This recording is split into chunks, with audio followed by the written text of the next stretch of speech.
এখানে ছিল, এখান থেকে কলমটাকে ধরে আমি এখানে উঠাইলাম, এখান থেকে ধরে এখানে উঠাইলাম, তাহলে অবশ্যই এর ভিতরে শক্তি জমা হইলো না ভাইয়া বলো তো? অবশ্যই কি জমা হইলো? শক্তি জমা হইলো। কি শক্তি? এই সেই বিভব শক্তি। কি শক্তি? বিভব শক্তি। এন্ড দেন আমি যদি এখান থেকে সাইডে দেই, তাহলে কি এটাতে পড়লো না? আমার ভূমিতে পড়লো না? দেখো আমি যত শক্তি দিয়ে এটাকে উপরে উঠাইছিলাম, এর তো শক্তি কিন্তু জমা হয়েছে। আমি যদি সাইডে দিই একে, ঠিক অতটুকু শক্তি নিয়ে সে কোথায় মাটিতে আঘাত করবে না?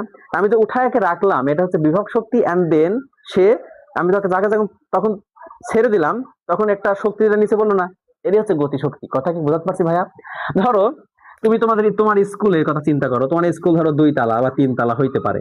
ধরো একটা ইটকে তুমি যখন 1 তালায় উঁচুতে উঠাবা, ধরো এখানে তোমার হচ্ছে সেই বন্ধুকে রাখছো, যদি তোমার 1 তালা উঠে কি ইট তোমার বন্ধুর মাথার উপর পড়ে, হয়তো মাথা ফাটতে পারে।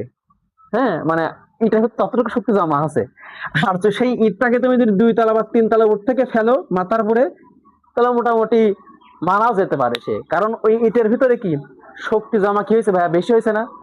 কেন ওই শক্তি নিয়েই সে মাটিতে পড়বে। তুমি যতটুকু শক্তি দেয় ইটটাকে 3 তালায় উঠাইছো, সেম শক্তি নিয়েই সে কি তোমার বন্ধুর মাথার উপর আঘাত করবে, মানে মাটিতে আঘাত করবে। কথা কি বুঝতে পারছো ভাইয়া?